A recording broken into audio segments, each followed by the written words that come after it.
Greetings and welcome to Pearls of Wisdom. I have a very interesting little reading for you today. I was really kind of smiling when I saw the cards. And as you might have seen already in the title picture, we have the beautiful swine here in front of a huge pile of pearls. Now, this card has two meanings actually, and one of like I want to really say that first. The swine is not able to discern, to discriminate what is real and what is not. And it is also about appreciation. As a swine cannot appreciate things real and not real. It doesn't matter to it. And in this concept that is also connected with the other cards, it is like a really a big shout.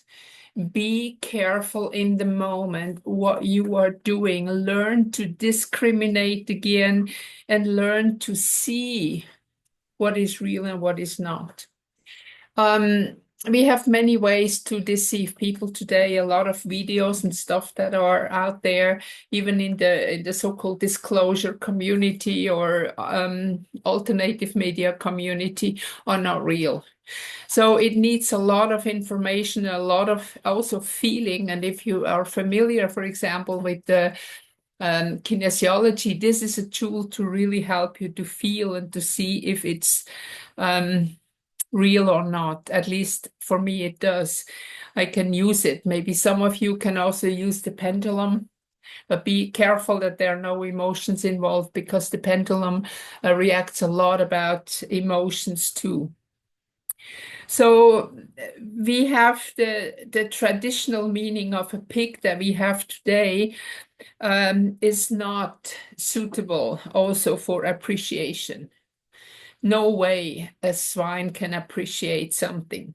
But we have also the double meaning in this card, as I said, and I have to see here again that I say it right. This is one of the Dakini. This is Vajravahari. And this is the diamond sow, the word sow here, that is the guardian of the pearls, the guardian of wisdom.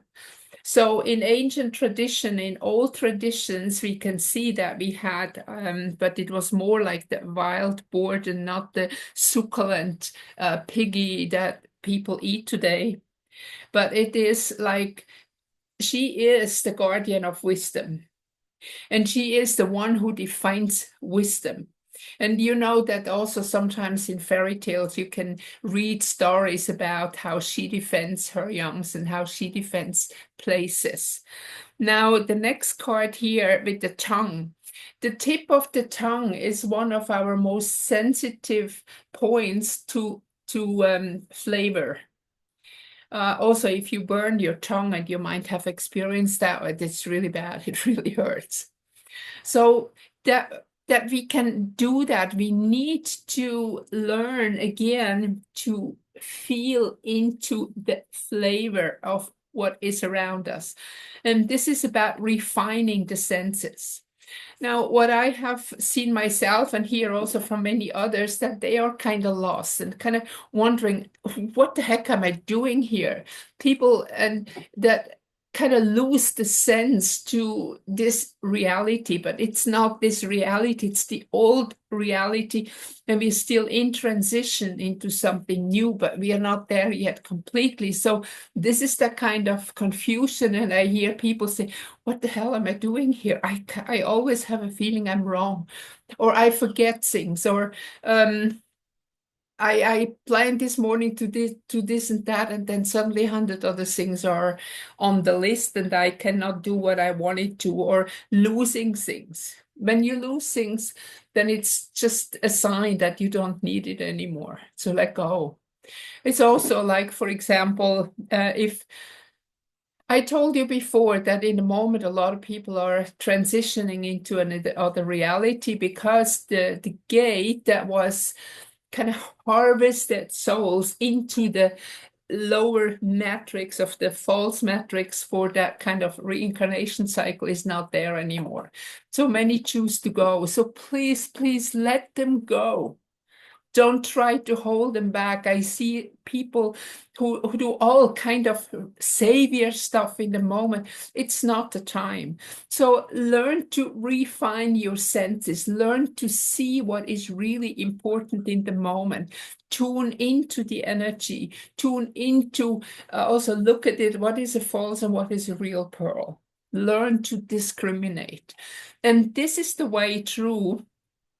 When we say that we get messages from the universe or the cosmos that we are being lifted up after a long, long cycle into a higher consciousness. So this is the way through. If we cannot sense what is real and what is not, how can we get there?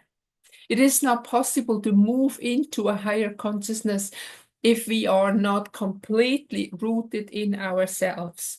And this is also another call here, that stay here, be grounded, sense and taste, experience everything that is in your life right now. You don't have to chase and look around for karma. Karma is coming right in front of your nose. Whenever you feel that you are at disharmony with something or somebody, just remember that this is another chance that something's coming up. You might feel anger, you might feel sadness, you might feel disappointment. You're not appointed, you're disappointed. And this is absolutely natural. So let the anger get out. When you have to mourn because somebody departed, do it. Don't try to get over it all, especially if you're a man. Men don't cry or, all that bullshit. It is really important that we honor in the moment our humanity, the human part within us, that soul that is in this body, connected with human emotion. We need to release that. This is the baggage that does not let us go through the eye of the needle. We can have nothing that holds us back. And this is the key to go to higher consciousness. I think we are really close to big breakthroughs that we also see happening in the world. And, I'm not talking about days or so. You never know, because in a higher realm, there is no time. But whatever is happening in your life, whatever is stepping into the vicinity of where you are, pay attention. And this is pay, that's what you have to pay for, attention to what is coming, so that you can move forward, that you can afterwards release all that, what does not belong to you. And if you have people around you, especially older people, please let them go. Bless them, send them on the way. If necessary, you can help them die in talking to them. People, I know that some people are afraid, and you can maybe help them, whatever your religious background is, to ask them to help, ask the angels to help them, to call angels or whoever is their God, their deity, to help them in this tradition. It's the only way what you can do now, but please do not hold anybody back. You just prolong their suffering. And if you are one of those who are ready to depart, then just also ask the angels if it's time. But the fact that you are still here means that you still have unfinished business. So now look at everything. Now see here, this is very, very important. Don't throw your pearls before the swine. Look at it. What is real pearl? What is not? What is shining? What is plastic? What is real? What is not real? And take those that are real and look what they want to tell you, because pearls stand for wisdom. Pearls also stand for tears. In many different fairy tales is that when somebody was crying, a certain princess, certain fairy tale come to mind, but I don't remember the whole story. And she was crying and her tears become pearls. And that was afterwards more or less the the currency she had to move on. That was what was given to her. So this is also the currency for you to move forward, is the wisdom. And wisdom is not knowledge. So another part of it, let go. The false pearls are all this information from the false matrix. And I tell you, there is much we have to let go. Like I just realized that most, even today, what is coming up in groups about food, about, whatever behavior, it is all false information.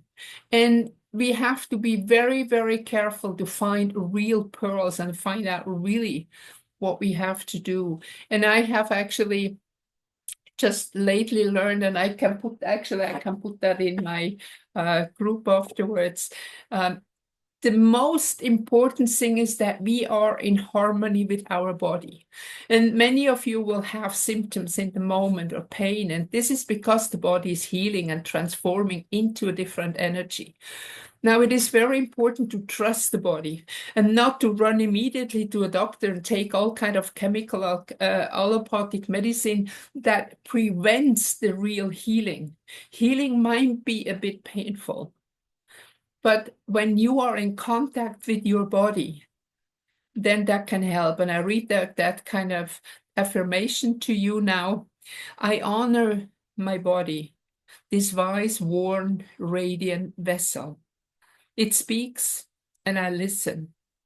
It aches and I soften. It heals and I give thanks. Each cell knows how to return to wholeness. I allow, I trust, I receive. I give it love, I receive it grace. My openness is not weakness, it is wisdom. Now, this is what we have to do, and I will put the text into my blog with the link is below that you can print this out. Now, this message in the moment is very timely and very important. So please, whatever pearls are coming into your life in the moment, and it might be people, it might be things, it might be a book falling right in front out of the shelf, or it might be that you lose things. Let go, look at what the situation is, say goodbye to those who are ready to depart, and don't make them feel bad when you try to hold them back.